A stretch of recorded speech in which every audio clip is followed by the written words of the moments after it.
Bonjour Thierry, bonjour Thierry Messant, bonjour à toutes, bonjour à tous. L'histoire est un torrent, nous sommes dans un goulet d'étranglement historique et les choses vont à grande vitesse. Alors il s'est passé cette nuit un certain nombre d'événements aux États-Unis, vous allez nous en dire un mot Thierry.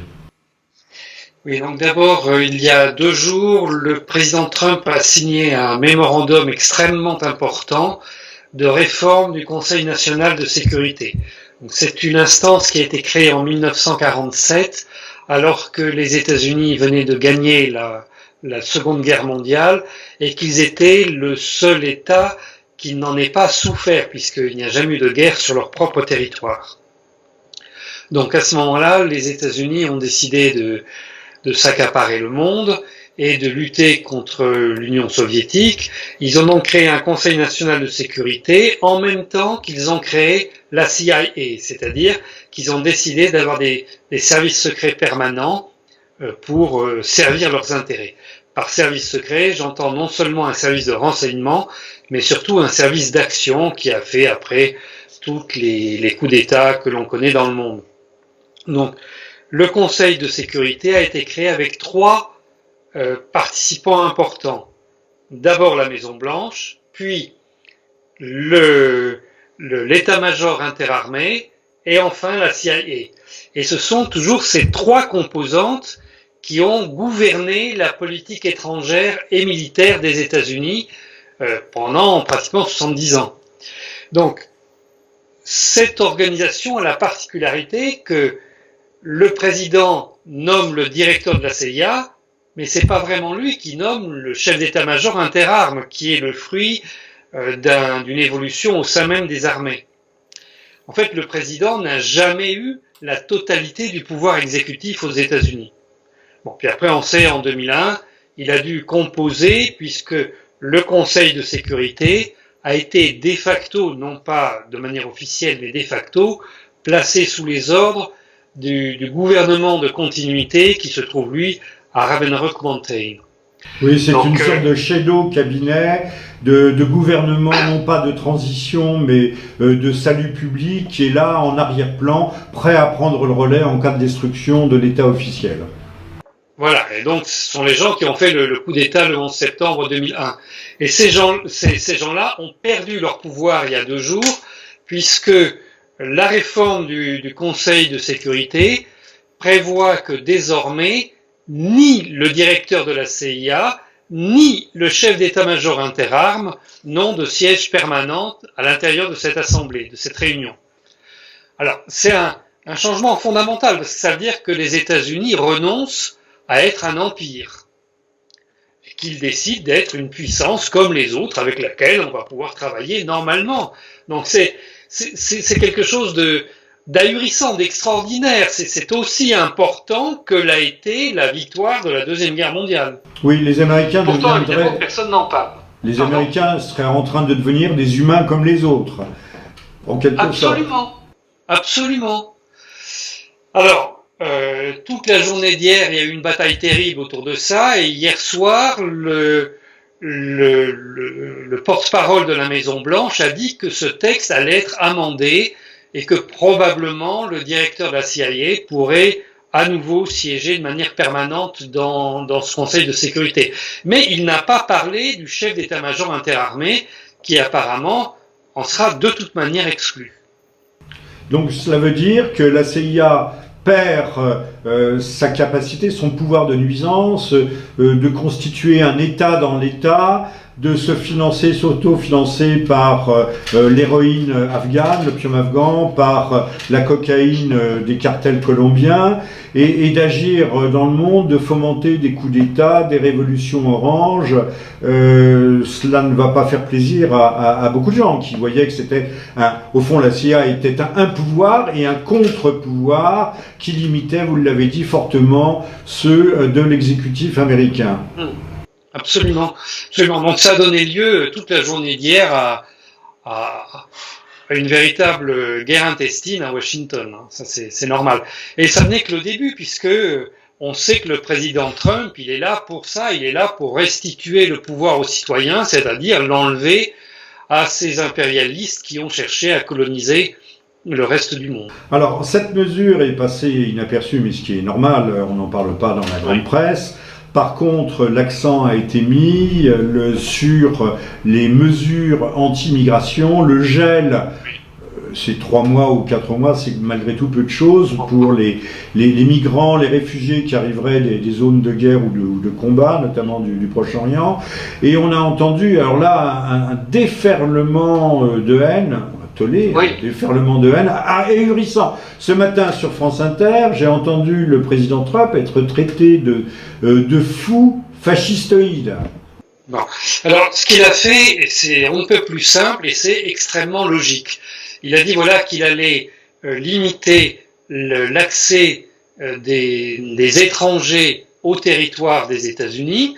Il a fixé à 50 000 le nombre de personnes qui auraient cette année la carte verte. Bon, et comme il a dit qu'il restreignait ses accès, ça suppose que les ambassades puissent savoir exactement qui sont les candidats à l'immigration et puissent vérifier les informations.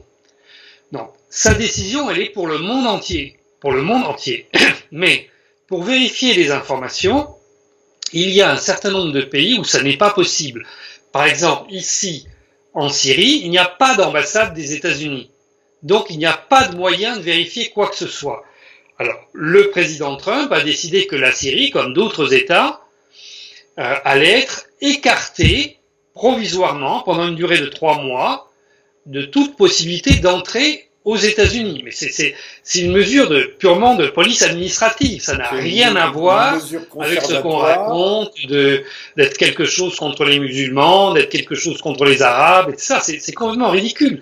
C'est simplement, on ne peut pas, pour le moment, vérifier ces informations. De toute façon, qu'est-ce que 3 mois? C'est une mesure à la fois conservatoire et transitoire. 3 mois, c'est un délai. Oui.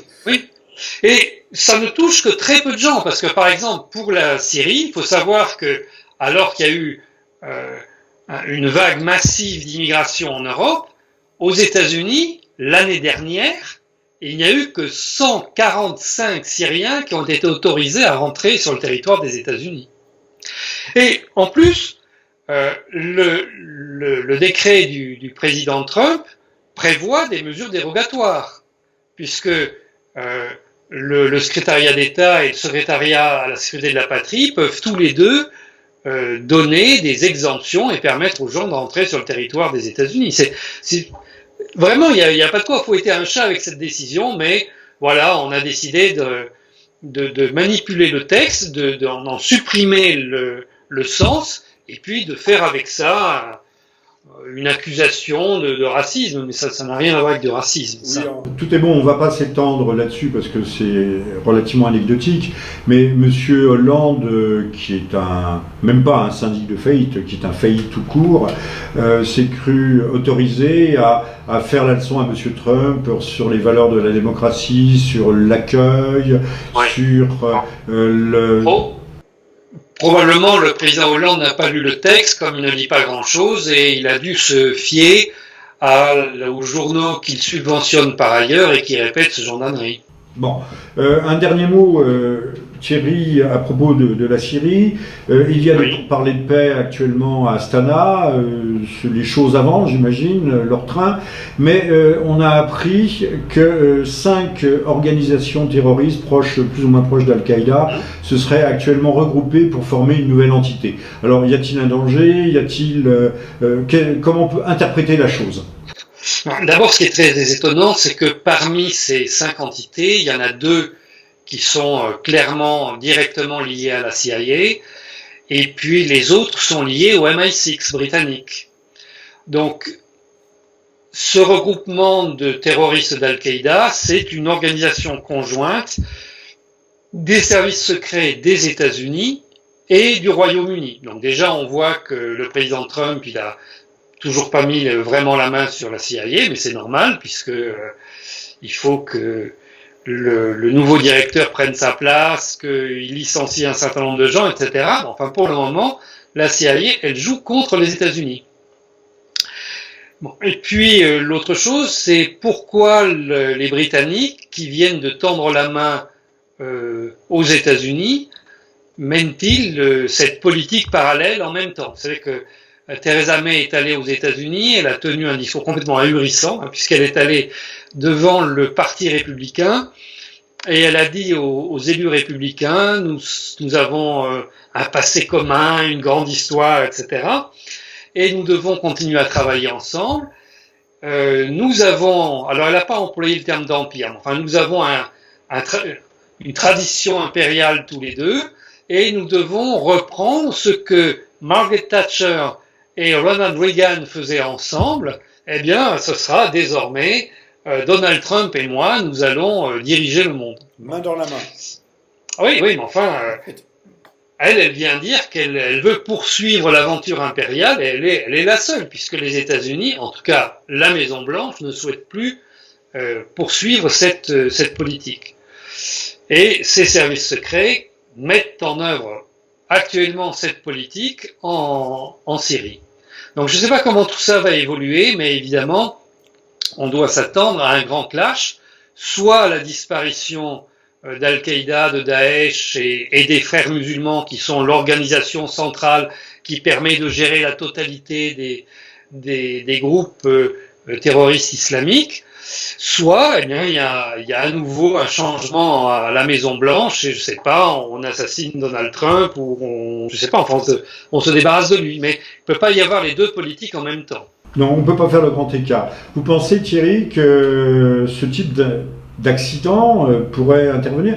Je signale mais l'information date de décembre, donc il y a d'un mois et demi.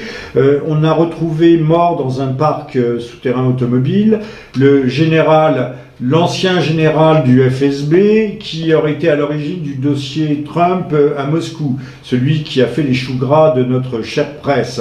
Alors on l'a retrouvé mort. C'est vrai qu'aujourd'hui, les cadavres esquis ou non esquis jalonnent la route du pouvoir, plus que jamais. Oui, enfin, cette histoire d'espionnage du FSB sur Donald Trump, c'est vraiment très risible parce que ça consisterait à dire que le FSB aurait des vidéos d'aventures dans une chambre d'hôtel qui daterait de l'époque où Donald Trump ne faisait pas de politique, c'était simplement un homme d'affaires qui se rendait en Russie.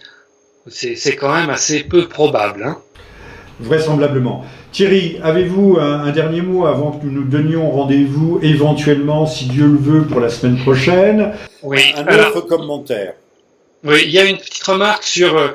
il y a actuellement beaucoup d'articles qui apparaissent sur la création d'une zone de non-survol ici en Syrie. C'est vrai. Donc il faut savoir que dans le décret qui parle des questions d'immigration aux États-Unis, dans le brouillon, il y avait un paragraphe qui parlait de zones de non-survol en Syrie. Mais en fait, quand on voit le brouillon de ce texte, il parlait de créer des zones sûres pour les Syriens, à la fois en Syrie et dans les pays alentours. Donc il ne s'agit pas du tout du projet de zone de non-survol tel qu'on l'a connu en Irak ou ailleurs.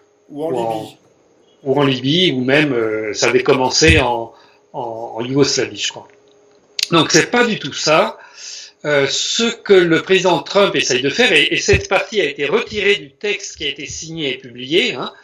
Donc ce qu'il y avait dans ce brouillon, je pense que c'est quelque chose qui s'adresse à l'Arabie Saoudite, qu'actuellement les diplomates des États-Unis essayent de convaincre les Saoudiens de financer la reconstruction de la Syrie et de commencer par un financement des réfugiés et des déplacés à l'intérieur de la Syrie.